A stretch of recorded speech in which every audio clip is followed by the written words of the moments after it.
بسم اللہ الرحمن الرحیم۔ السلام علیکم ورحمۃ اللہ وبرکاتہ۔ سرکار غریب نواز سرکار کی کچھ واقعات بیان کریں گے۔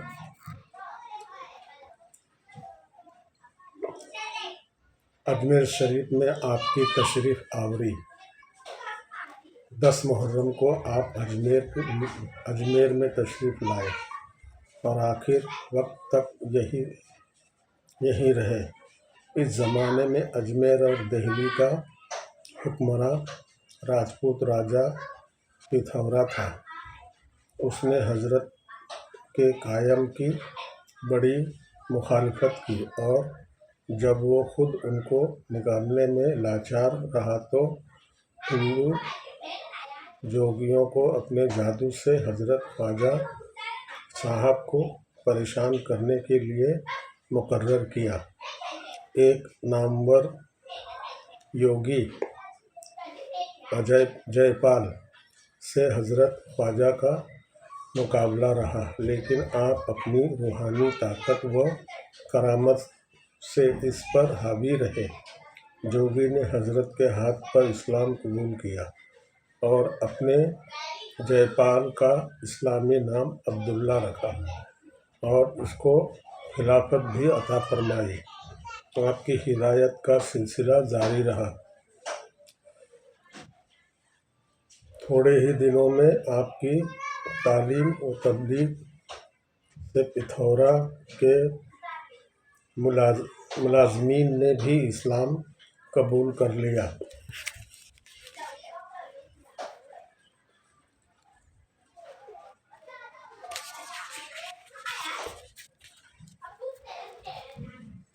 اسلام کی تبلیغ کا کام۔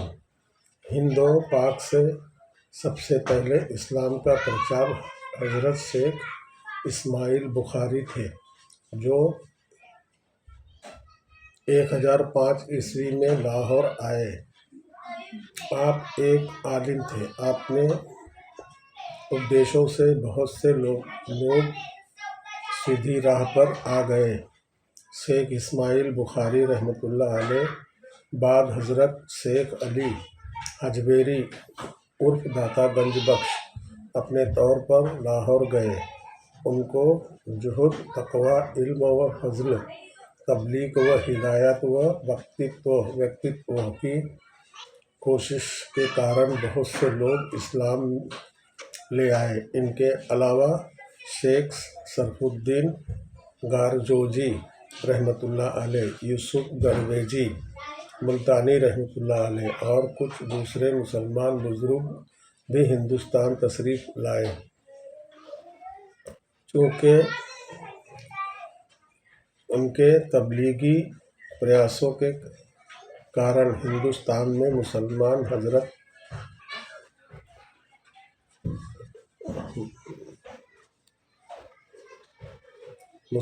نظر آنے لگے تھے، لیکن کروڑوں غیر مسلموں کے بیچ ان کی حیثیت آٹے میں نمک کے برابر تھی۔ اسلام کے پرچار کا کام ابھی تک باقاعدہ کسی مرکز کے تحت نہیں ہو رہا تھا۔ حضرت خواجہ غریب نواز رحمۃ اللہ علیہ کا سب سے بڑا کارنامہ یہ تھا کہ آپ نے ظلمت کدہ ہند میں اسلام کے پرچار کا کام آگے بڑھایا۔ آپ نے ہی ہند میں اسلام کی جڑ مضبوط کی۔ اس لیے آپ کو اسلام کا پہلا پرچارک بھی کہا جاتا ہے، جس نے ہند میں اسلام کا پریچے کرایا۔ یہ بھی ایک اتفاق ہے کہ ایک اور دو خواجہ غریب نواز رحمۃ اللہ علیہ ہند میں اسلام کے پرچار کی بنیاد رکھ رہے تھے اور دوسری اور مسلمانوں کی سیاسی سطح کی بنیاد بھی رکھی جا رہی تھی۔ ویسے خواجہ رحمۃ اللہ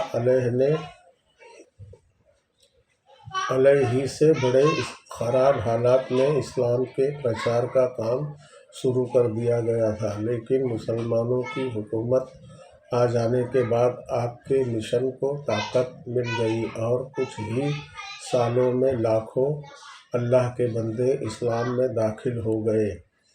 خواجہ صاحب کا ہند میں آنے کا یہی مقصد بھی تھا کہ اللہ کے دین کو اس ملک میں پھیلائے۔ اسی وجہ سے آپ کے اجمیر کو اپنا مرکز بنایا، جو اس سمے سیاسی و مذہبی لحاظ سے ساری دنیائے ہنود کا کیندر تھا۔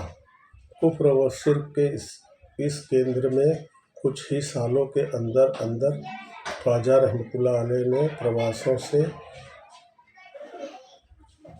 اسلام کا پرکاش پھیلنے لگا۔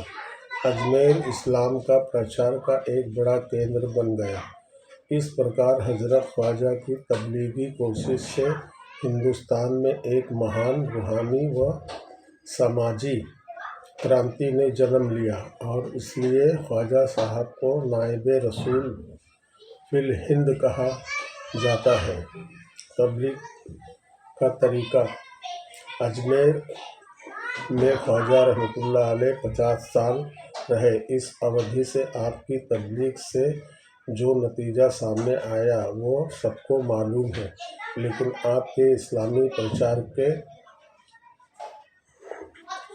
حالات سے طریقہ تبلیغ کے بارے میں کچھ نہیں لکھا گیا۔ یدی کسی نے لکھا بھی تو وہ بڑا ہی مختصر۔ خواجہ رحمۃ اللہ علیہ اسلام کے پرچار میں ہمیشہ اللہ کا یہ آدیش سامنے رکھتے تھے: لوگوں کو حکمت و موعظت کے ذریعے دین کی اور بلاتے۔ اور حضرت خواجہ رحمۃ اللہ علیہ کی ذات نبی صلی اللہ تعالیٰ علیہ وسلم کا اخلاق کا ایک بہترین نمونہ بھی اسی کی کوشش سے ہر کوئی آپ کی اور کھنچ آتا تھا۔ آپ کی مجلس میں دین کی باتوں کے علاوہ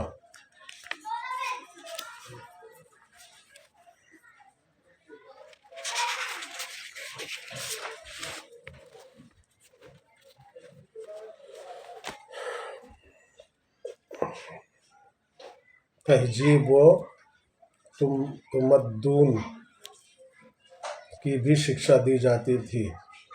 پوچھ تاچھ، جات پات کا بھید جس نے سماج کو وشیلا کر رکھا تھا، آپ کی تبلیغ سے صاف ستھرا ہو گیا تھا۔ آپ کی خانقاہ و لنگر کے دروازے سب کے لیے کھلے ہوئے تھے۔ آپ کا اخلاق اسلام کی دعوت تھا۔ جو ایک بار آپ کی سیوا میں حاضر ہوا، آپ کی باتیں سن کر وہ ہمیشہ کے لیے اسلام کی گود میں آ گیا۔ حضرت خواجہ رحمۃ اللہ علیہ کی شہرت کچھ ہی سالوں میں وشو روپی ہو گئی، اور دور دور دیشوں کے چھاتر، مشائخ و صوفی آپ کی سیوا میں آنے لگے تھے۔ لوگ آپ سے تربیت پا کر آپ کے علاقوں میں پھیل گئے اور ہر اور اسلام کی روشنی پھیلانے لگے۔ حضرت رحمۃ اللہ علیہ کے خلیفہ اعظم خواجہ قطب الدین بختیار کاکی رحمۃ اللہ علیہ نے آپ کی ہدایت کے انوسار دلی کو اپنا ہیڈ کوارٹرز بنایا اور وہاں آخری تک اسلام کی سیوا کرتے رہے۔ سلطان شمس الدین التمش اور دلی واسی ان کے اس قدر عقیدت مند ہو گئے کہ وہ جس راستے سے گزرتے وہاں کی خاک تبرک کے طور پر اٹھا لیتے۔ اسی طرح خواجہ کے دوسرے خلیفہ اسلام کے پرچارک بن کر پورے دیش میں پھیل گئے اور اپنی تبلیغی کوششوں سے اس اندھیرے میں اسلام کا پرکاش پھیل گیا۔ اس طرح خواجہ غریب نواز رحمۃ اللہ علیہ نے ایک بڑا تبلیغی نظام قائم کر دیا۔ یہ نظام آپ کے وصال کے بعد صدیوں تک قائم رہا، اور یہ چشمہ آج بھی سلسلہ چشت کے نام سے جاری ہے۔ حضرت کے جانشین کے جانشین میں حضرت بابا فرید گنج شکر رحمۃ اللہ علیہ اور نظام الدین اولیاء نے اس سلسلہ چشتیہ کو بڑے اونچے درجے پر پہنچا دیا، اور حضرت محبوب الہی کے جانشین حضرت خواجہ نصیر الدین چراغ دہلوی نے تو سلسلہ چشتیہ کو افغانستان، ملیشیا، انڈونیشیا اور چین تک پہنچا دیا۔ ماشاءاللہ۔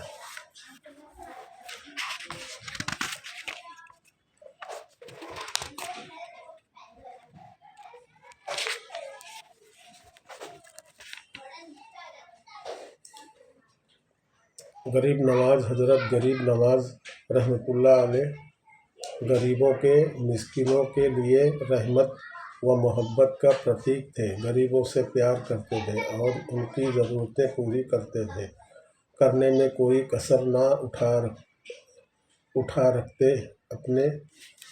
آپ نے مریدوں و عقیدت مندوں کو بھی آپ ہمیشہ نصیحت کرتے کہ درویشوں اور غریبوں سے محبت رکھو۔ جو ان کو دوست رکھتا ہے، اللہ ان کو دوست رکھتا ہے۔ غریبوں پہ بے مثال پیار کے کارن آپ اتہاس میں غریب نواز کے سمانت لقب سے مشہور ہوئے۔ کشتنگا آپ کے جہد و قناعت اور کشتنگا کا یہ حال تھا کہ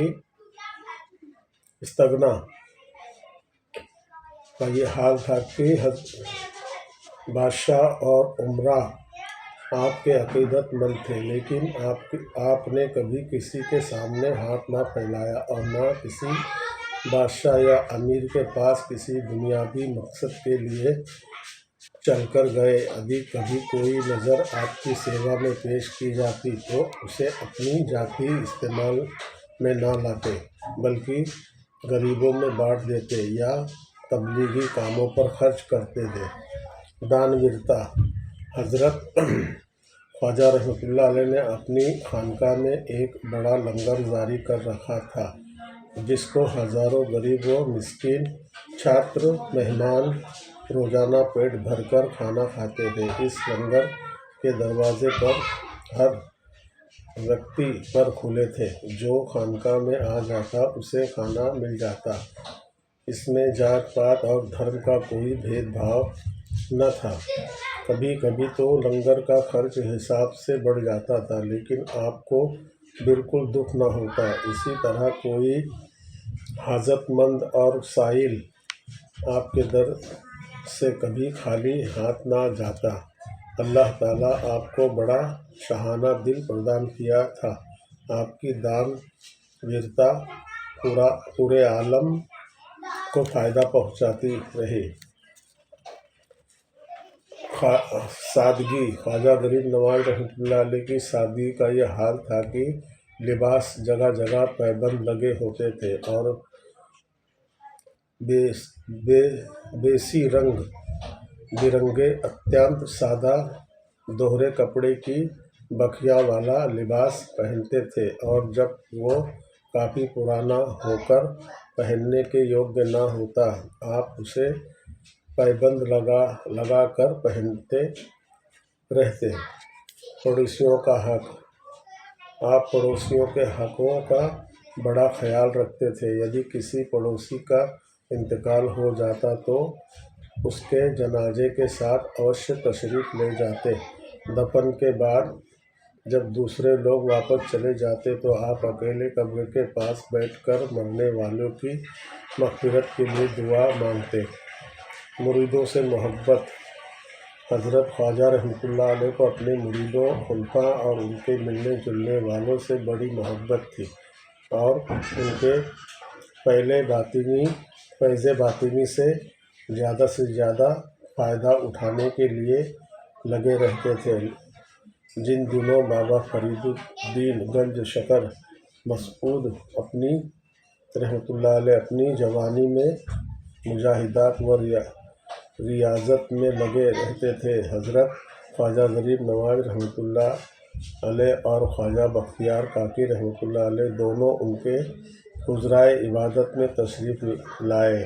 خواجہ غریب نواز رحمۃ اللہ علیہ نے فرمایا، بابا بختیار خوب شہباز جال میں پھنسا ہے، کب تک اس نوجوان کو مجاہدے کی آگ میں جلاؤ گے؟ خواجہ بختیار کاکی رحمۃ اللہ نے عرض کیا، میری کیا مجال کی حضور،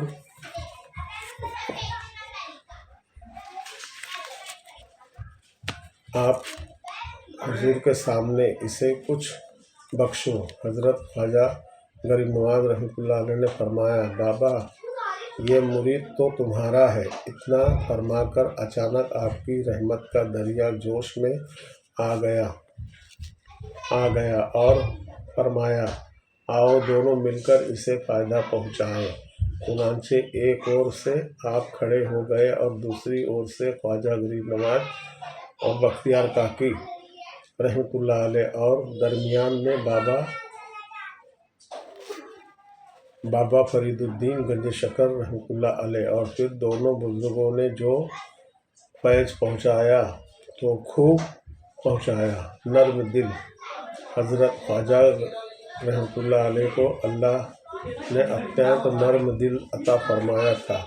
جب کبھی کوئی عبرت کی بات ہوتی یا قبر کے عذاب کا ذکر ہوتا تو آپ بے اختیار رونے لگتے۔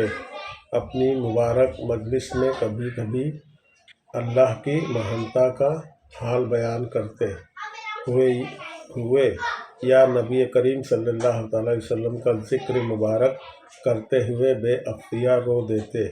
رسول اکرم صلی اللہ علیہ وسلم سے بے پناہ عشق یہ جہاں حضور صلی اللہ علیہ وسلم کا پاک نام آتا آپ کی آنکھیں نم ہو جاتی۔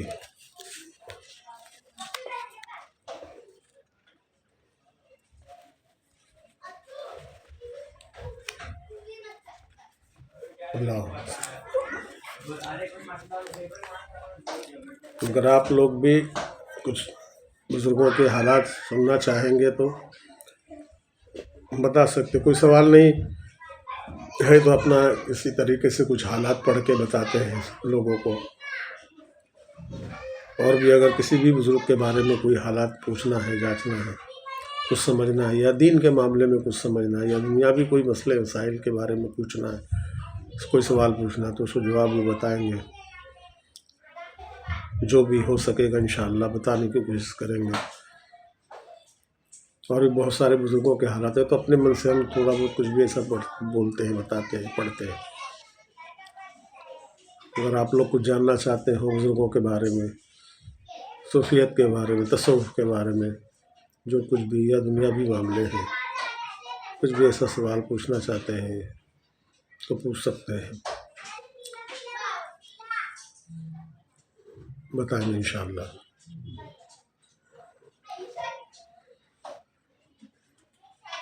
آن لائن بھی ہم آتے ہیں، جیسے ٹائم ملتا ہے اس وقت بھی کچھ لوگ جو کوئی پوچھتا ہے، کوئی سوال پوچھتا ہے اس کا جواب دیتے ہیں، بتاتے ہیں اس کو، جو کچھ بھی جو بھی معاملے ہو، بہت سے معاملے ہوتے ہیں، دینی دنیاوی، یا بزرگوں کے کچھ حالات جاننے ہیں کیسے کیا ہے۔ صرف بزرگوں کی عقیدت محبت تک محفوظ نہیں رہنا ہے، ان کی زندگی کے حالات بھی جاننا ضروری ہے۔ اس سے بھی تھوڑا انسان کو ایک سبق ملتا ہے کہ ہاں کہ اللہ والے کیسے دن نکالا کرتے تھے۔ آج ہم تھوڑی سی بھی کوئی تکلیف ہوتی ہے تو ہم پریشان ہو جاتے ہیں کہ یار یہ ایسا ہو گیا تو ابھی کیا ہوگا، ایسا ہو گیا تو ابھی کیا ہوگا۔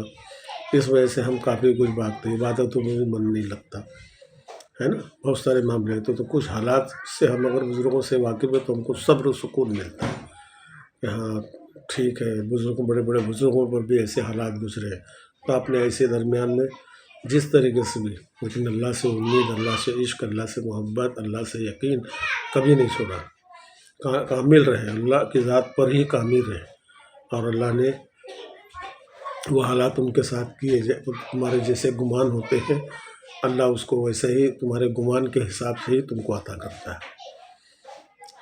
جیسا ہم گمان رکھیں، ایک نام ماتر یاد رکھیں تو مطلب ہاں اللہ تو ہے، لیکن ابھی کیا کریں، اپنے گنہگار ہیں، اپنی کہاں اتنی سنتی ہے، تو چلو کسی کو ڈھونڈتے ہیں، کسی سے بولتے ہیں، کسی سے بولو دعا کرنا ہے میرے دوست کہ مطلب کچھ مسئلہ ایسا ایسا ہے، نہیں تو پھر یہاں وہاں بھاگتے اور جو دنیا میں چلے ہیں الٹے سیدھے طریقے، دکانیں کھلی بیٹھی ہیں، ایسا نہیں۔ ہمارا بھی دین پر، اللہ پر، بزرگان دین پر اتنا ہی پورا حق بنتا ہے، بشرطیہ ہم ان تمام چیزوں سے دور ہیں۔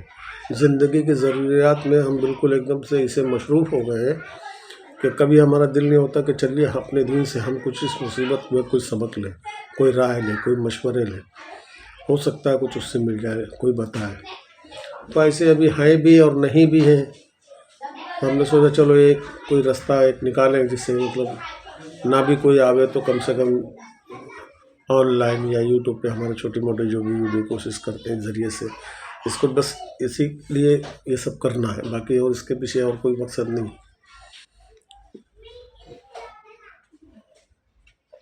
جیسا بھی ہوتا ہے اس طریقے سے بتاتے ہیں، اپنا سادہ سادہ اپنا۔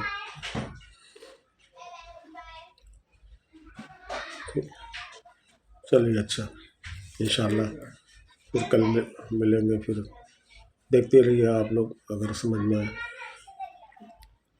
جو بھی بہت سارے ویڈیو ہیں، کچھ ایسے بھی ہیں مطلب ابھی کیا ہے کہ جیسے بھی کچھ صاف ہے کچھ نہیں ہے، کچھ ویڈیو جو کلپ اچھی ہے صاف ہے،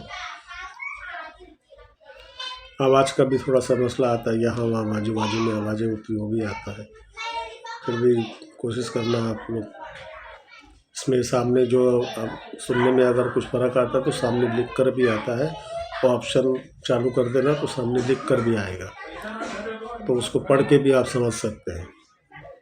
ٹھیک ہے، چلیے، السلام علیکم ورحمۃ اللہ وبرکاتہ، شب بخیر، اللہ حافظ۔